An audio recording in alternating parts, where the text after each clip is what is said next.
इस घोर कलयुग में मन इंद्रियां बड़े फैलाव पे हैं। जिसे देखो भौतिकतावाद, दुनियादारी, राजनीति ये बुरी तरह से खचत है। राजनीति का मतलब सिर्फ ये नहीं है कि कोई वोट में लड़ता है या वोटों के लिए कोई एमएलए एमपी बनता है।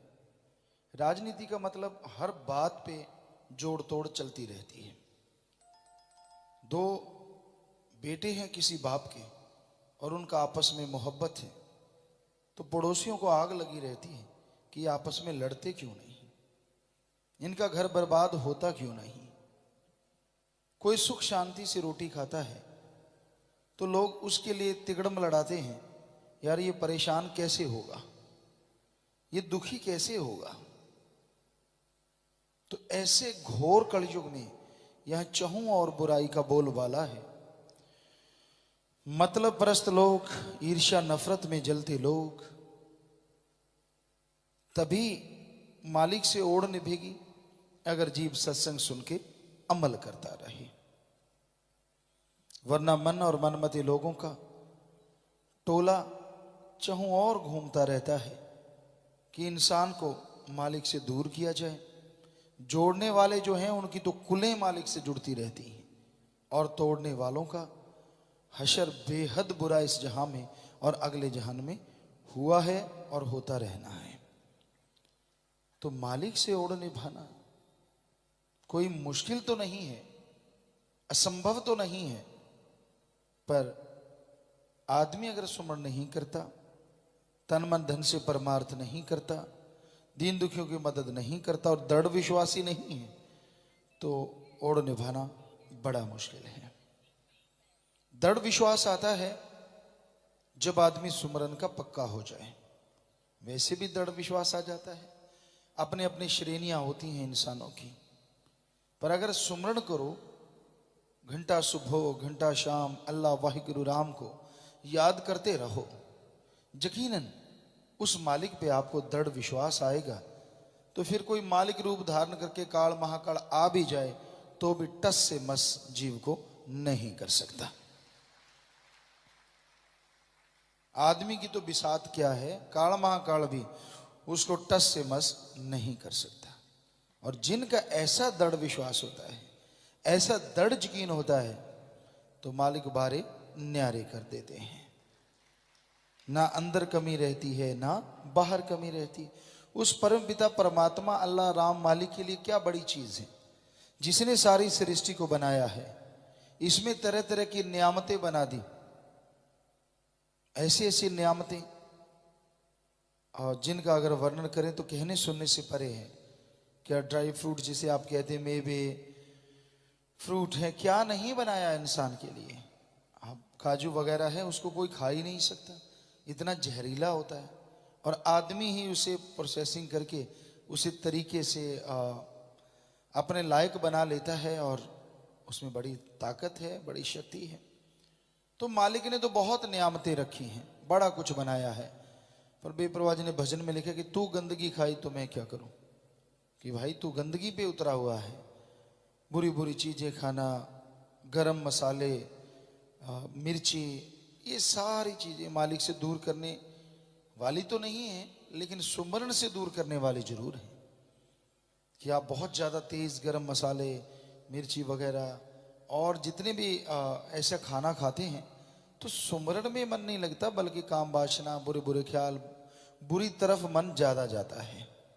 तो कोई मालिक का चाहवान हो, मालिक से मोहब्बत करना चाहता हो, उसकी भक्ति इबादत करके उसे पाना चाहता हो, तो इन चीजों से काफी परहेज रखना चाहिए।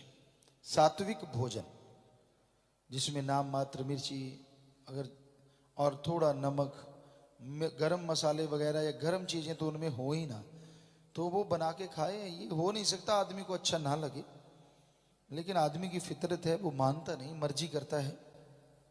किसी को कोई रोक टोक नहीं है, जो मर्जी खाओ। हम तो सिर्फ उनके लिए कह रहे हैं जो मालिक का सुमरन करना चाहते हैं, 10वां द्वार खोलने की इच्छुक है कि मेरा वो तिल ज्ञान चक्षु खुल जाए ताकि मैं मालिक के नूरी स्वरूप को भी देख सकूं। क्योंकि वो जब एक बार झलक आ जाती है तो ना तो मन कभी हावी हो सकता है, ना काम वासना क्रोध लोभ मोह अहंकार, और ना ही काल की कोई दाल गलती है। तो वहां तक जाने के लिए अपने आप को साधना, साधक, साधक का मतलब जो अपने आप को साधता है, और साधने के लिए फकीरों से गाइडेंस लेता रहता है, शिक्षा लेता रहता है, कैसे रहना चाहिए, कैसे जीवन यापन करना चाहिए। तो उसके अकॉर्डिंग, उसके अनुसार आप सुमरन कीजिए, भक्ति इबादत करते रहिए और दीन दुखियों की मदद करते रहिए। कोई कौन कैसा है उसकी तरफ ध्यान न दीजिए, क्योंकि औरों की तरफ ध्यान देते देते लोग अपना अकाज कर लेते हैं। ठीक है, आप परफेक्ट हो गए, मालिक से मोहब्बत दृढ़ विश्वास है, तो आप सुमन करते रहिए और जितना हो सके महादानों का महादान प्रभु के नाम से जोड़ना। ऐसा महादान दुनिया में दोनों जहान में कोई दूसरा हो नहीं सकता। जरा सोचिए, एक घर में नशे से नरक बना हुआ है, जुआ खेलता है, मांसाहार, हड्डियां बिखरी रहती हैं, वो घर ऐसे लगता है जैसे राक्षस का वास हो। जब भी शाम को आना, नशे में धुत आके माता को गालियां, बहन को पीटना, बेटी को पीटना, घरवाली को पीटना, यानी जो सामने आ गया गाली गलौज, उसके लिए कुछ नहीं होता, उसके लिए तो मैं ही हूं सब कुछ, बस दैट्स ऑल। तो घर नरक से बदतर होता है। आप जाते हैं, उसे मोटिवेशन करते, किसी भी तरीके से उसे मोड़ के अल्लाह मालिक के नाम से जोड़ देते हैं, प्रभु के नाम से जोड़ देते हैं, तो क्या होता है, वो मालिक के नाम से जुड़ जाता है। तो सिर्फ उसका ही फायदा नहीं, और पूरे घर से दुआएं जो निकलेंगी, आपने उसको मालिक से जोड़ा, वो सारी की सारी आपको, आपकी औलाद को लगती रहेंगी और पल पल पे भला करती रहेंगी। इसलिए ये महादानों का महादान कभी चूकना नहीं चाहिए। जितना हो सके करो, ना इसमें पैसा लगता है, ना इसमें शरीर ऐसा कि आपको कोई बहुत तकलीफ आती है। हाँ, थोड़ा समझाना है जाके प्यार से, मोहब्बत से, और कहीं इसमें भी आप धन लगा देते हैं तो फिर तो कहना ही क्या है। क्योंकि किसी का किराया भर दिया बेचारे गरीब का, चल भाई सत्संग सुनाते हैं, उसको राम नाम से जोड़ दिया, मालिक की भक्ति इबादत से जोड़ दिया, तो वो सच्चा दान है, और महादानों के महादान में आपको सोने पे सुहागे का काम करता है। तो इसलिए हर जीव को ओढ़ निभाने के लिए इन कर्मों को करते रहना चाहिए। क्या पता कहाँ कर्म दगा दे जाए, क्या पता कहाँ मन दगा दे जाए। आप ऐसा स्ट्रांगली नींव रखेंगे, नींव मजबूत है तो कैसा भूकंप आता है तो मकान हिला नहीं करते। ये कहावत है, चारों तरफ से बांध दो। बाकी भगवान के सामने तो क्या चीज़ है, आदमी तो क्या चीज़ है, वो चाहे तो जल से थल और थल पे जल कर दे, फिर क्या करेगा कोई। पर वैसे अपनी तरफ से अगर कहा जाता है कि जिसकी नींव मजबूत होती है वो मकान गिरा नहीं करते, तो उसी तरह लोगों का भला करना, तन मन धन से दान महादान करते रहना और महादानों का महादान करते रहना, ये राम नाम की अपनी नींव मजबूत करना है।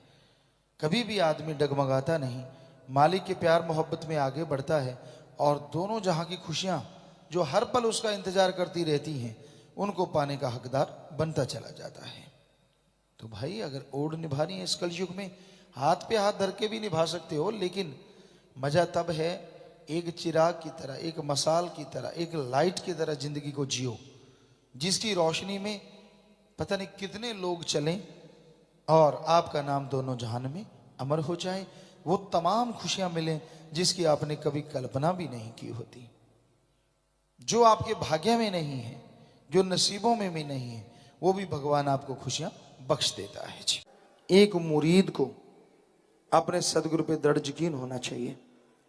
वो जो कहे, जो बोले, क्योंकि वो खुद नहीं बोलता, अल्लाह वाहिगुरु राम बुलवाता है, वही वचन करवाता है। तो आप अगर उसकी बात सुन के अमल कर लेते हैं, समझ लीजिए आपने अल्लाह वाहिगुरु राम की बात सुन के अमल कर लिया। कई बार दिखने में चीजें सही नहीं होती, यूं लगता है कि ऐसे कैसे गुरु की बात मान ले, गुरु तो ये कहता है, गुरु वो कहता है, गुरु फलां कहता है, ऐसे कैसे। आदमी अपना अकल का दखल दिए बिना बाज नहीं आता। आपको कई बार बात सुनाई, एक बात सुनाते हैं। एक संत पीर फकीर के साथ दो उनके शिष्य रहते थे।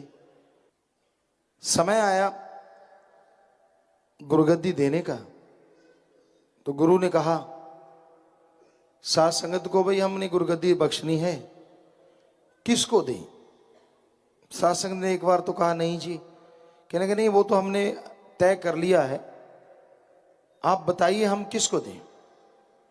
तो एक ऐसा था सीधा साधा, एक आदमी उनमें से जो शिष्य था बड़ा तेज था, साथ संगत आती, बातें करना, अपने नंबर बनाते रहना, सब कुछ आश्रम से सब कुछ खिलाना पिलाना और नमहोर अपनी जड़ देनी। ये कभी ना कहना कि गुरुजी के हुक्म से, भाई देखो मैंने कहा तो आपको इतनी खुशी, मेरे होते आपको क्या फिक्र, मैं ये करूंगा, मैं वो करूंगा, मैं ये करवा दूंगा, मैं वो करवा दूंगा। तो नेचुरली जो ऐसा करेगा उसके यार दोस्त भी ज्यादा होते हैं। तो सभी ने सोचा कि यही ठीक है। गुरुजी को शाम को बताया, गुरुजी ये ठीक है। गुरुजी कहते भाई आप तो देखेंगे, बताएंगे आपको, अभी नहीं। 5-4 दिन हुए तो दोनों शिष्यों को साथ संगत के सामने बुला लिया। कहने लगे भाई ऐसा करो, ये ऊंट है, वो लकड़ी की सीढ़ी है। तो इतना कह के गुरुजी चले गए। अब जो चतुर-चालाक था साथ संगत के साथ हंस रहा है, कहता गुरुजी के दिमाग में असल फर्क पड़ गया।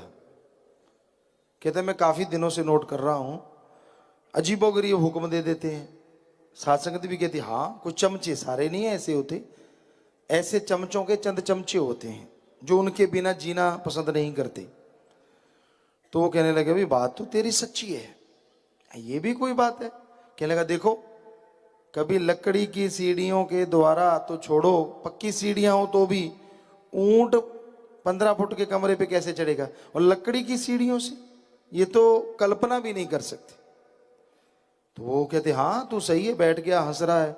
जो दूसरा था वो चुप रहता था, जो गुरु कहता था उस हुक्म को बजाता था।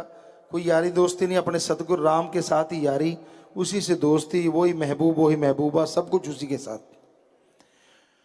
तो जैसे गुरुजी उठ के चले गए, वो तो बातों में लग गया चतुर-चालाक, और वो ऊंट को पकड़े चल पड़ा सीढ़ियों की तरफ। कहने लगा देखो, एक गुरु और एक उसका ये चेला। वो चेला कह रहा है देखो इसका हाल, अब ये ऊंट को लकड़ी की सीढ़ियों से कमरे पे चढ़ाएगा। तो वो लग गया, ऊंट को खींचे, सीढ़ियों के द्वारा आप ऊपर चढ़े, सीढ़ियों से ऊंट को चढ़ाना चाहे, ऊंट ताकतवर था, उसे खींच के नीचे गिरा ले।